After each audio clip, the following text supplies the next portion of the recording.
साथियों, भारत की हमेशा से बड़ी ताकत रही है। मुश्किल समय, कितना ही कठिन समय क्यों ना आए, मुश्किल के समय हमारा देश एकजुट होकर खड़ा होता है। बीते कुछ समय से आप देख रहे हैं, दुनिया के कई देश युद्ध, अशांति और अस्थिरता से घिरे हैं। वेस्ट एशिया में जो हालत बने हुई है, उनका असर पूरी दुनिया पर है। ऊर्जा जरूरतों की, डीजल, पेट्रोल और गैस की दिक्कत पूरी दुनिया में बढ़ गई है। ऐसे संकट में भी भारत ने हालातों को नियंत्रण में बनाए रखा है। इसके पीछे देश की सफल विदेश नीति और देशवासियों की एकजुटता की सफलता की ताकत है। लेकिन भाइयों बहनों, दुर्भाग्य देखिए, हमारे देश में कुछ राजनीतिक दल वैश्विक संकट के दौर में भी राजनीतिक रोटियां सेकने के बाज नहीं आ रहे। इसी सियासी षड्यंत्र में सबसे आगे कोई है तो कांग्रेस पार्टी है। आज जब देश को एकता और एकजुटता की जरूरत है, कांग्रेस के नेता देश को बांटने में लगे हैं। आज जब देश को भरोसे की जरूरत है, कांग्रेस भय और अफवाह फैलाने में लगी है। आज जब देश को संयम की जरूरत है, कांग्रेस लोगों को उकसाने में जुटी है।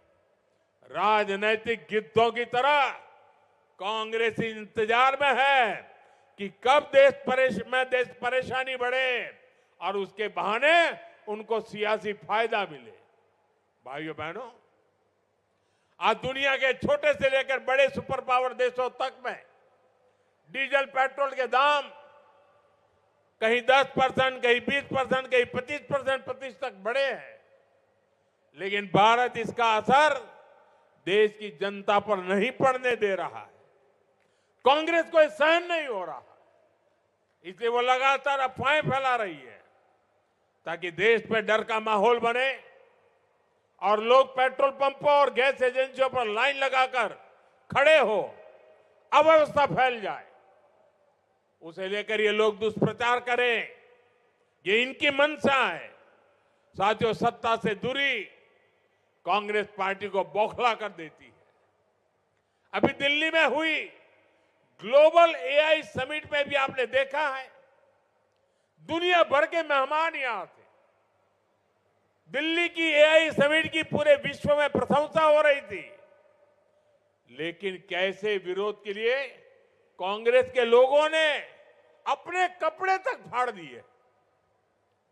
इनकी कोशिश थी कि दुनिया के सामने भारत की छवि खराब हो। आज के हालात में भी कांग्रेस भारत में नफरत करने वाली विदेशी ताकतों की भाषा बोल रही है।